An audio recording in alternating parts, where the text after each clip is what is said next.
Hi there, I'm Joanne with Financial Beginnings, where we empower youth and adults to take control of their financial futures. Deciding on where you want to receive your college education can be a difficult process. Options abound, but I'm here to help you narrow your list to a manageable list of options. Today, I'll cover ways you can make this tough decision and what factors you should consider, not only which college, but also the costs associated with it. First and foremost, how you choose the right school for you. It's important to find what fits you based on your priorities. Here are some questions to ask yourself. Do you care where the school is located? Do you want to go to school close or far from home? Do you want to stay in state or go out of state? Do you want to be in an urban area or a town that's sleepier? Do you want to go to a big college or a small one? Do the dorm rooms have to be nice, or do you prefer to stay off campus? Do you want a sports-heavy school? Do you desire a laid-back campus or one that's serious about your studies? Many times, the college may look good on paper and in what you read, but you won't really know until you pay a visit to the campus. If you are able, visit the different campuses you're considering and sign up for a guided tour or a virtual tour. Visit www.collegeraptor.com for more information about how to choose your college.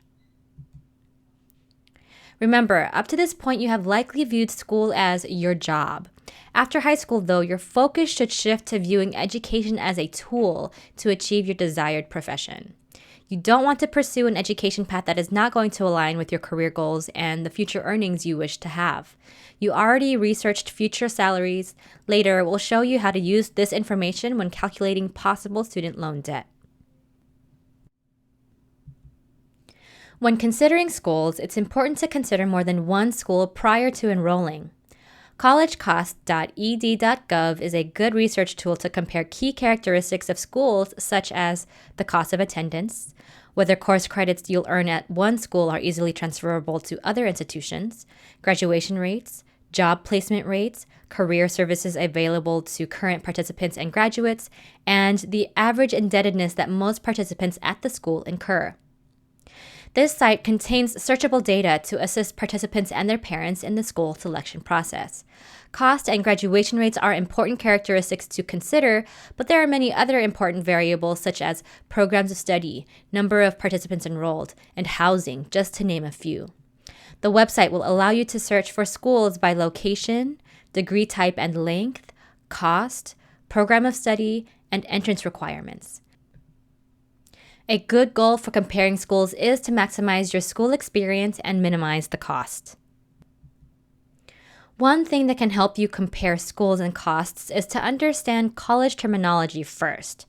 For-profit institutions, for example, are privately run for-profit, receiving about 90% of their revenue from students with federal student aid. They tend to have more flexible programs to accommodate varying schedules. The National Center for Education Statistics shows these for-profit institutions have a 42% bachelor's degree graduation rate. Nonprofit institutions, on the other hand, are not run for profit and offer traditional daytime degrees and a traditional campus life. Increasingly, these institutions are offering some weekend, evening, online, and hybrid programs. In these current times of COVID, all colleges are having to pivot and offer online and remote learning for students.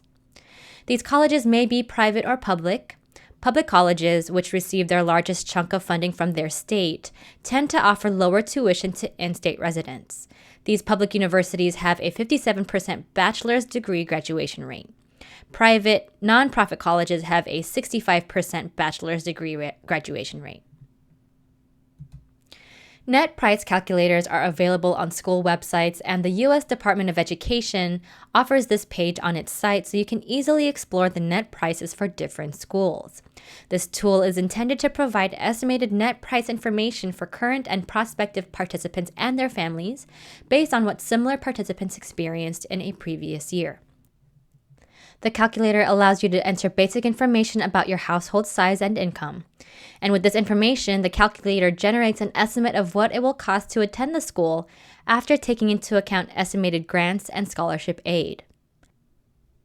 Don't shy away from schools because of their sticker price.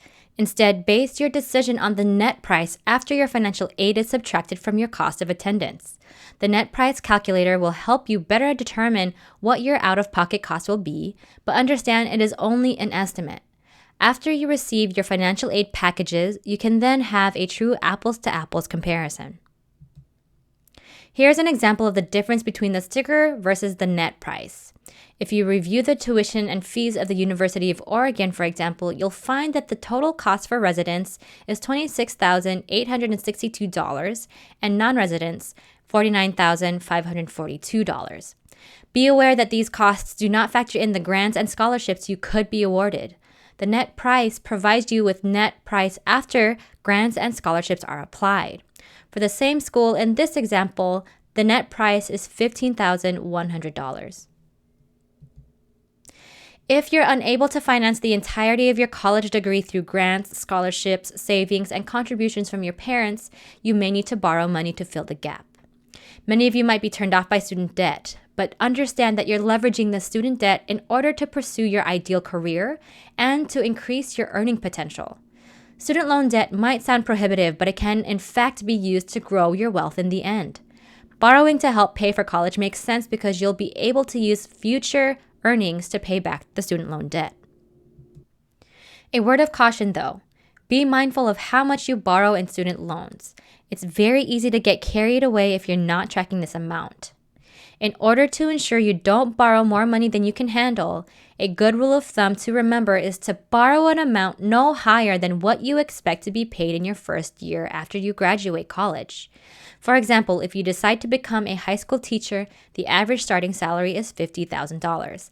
That means you should not borrow more than $50,000 in student loans for the entirety of your college education.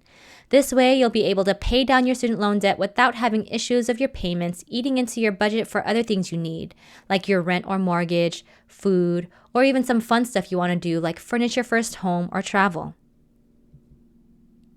You might ask, how do I keep my debt low? You have several options for borrowing less.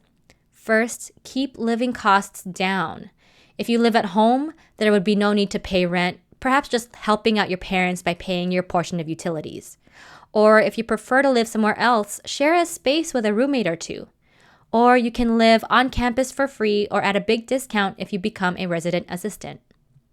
Save money on books and supplies by shopping for used books, borrowing them from the library, or sharing books with friends. If you have spare time, work part-time while you go to school or look for a paid internship. Some employers might even help with tuition, so inquire that with your supervisor about the possibilities. In other words, spend less wherever you can, even if you have to choose Folgers instead of Starbucks, ramen instead of a fancy dinner, or taking the bus instead of having a car. A future lesson will focus more on financing college. Still, it's important to stress here that you should calculate your total student loan debt and future payment before you choose a school. The average student leaves with over $35,000 in student loans and does not include other debts such as credit cards. If you calculate the future student loan debt payment of $35,000, you're looking at a payment of over $400 per month. How does that payment fit into your future salary and your future budget? Takeaways from this session that you can immediately put into play to help you prepare for college are: know the total cost of school before you apply, research your future salary, keep debt below your starting salary, and calculate your student loan payment before accepting a school. Thank you so much for your time today. We'll see you next time.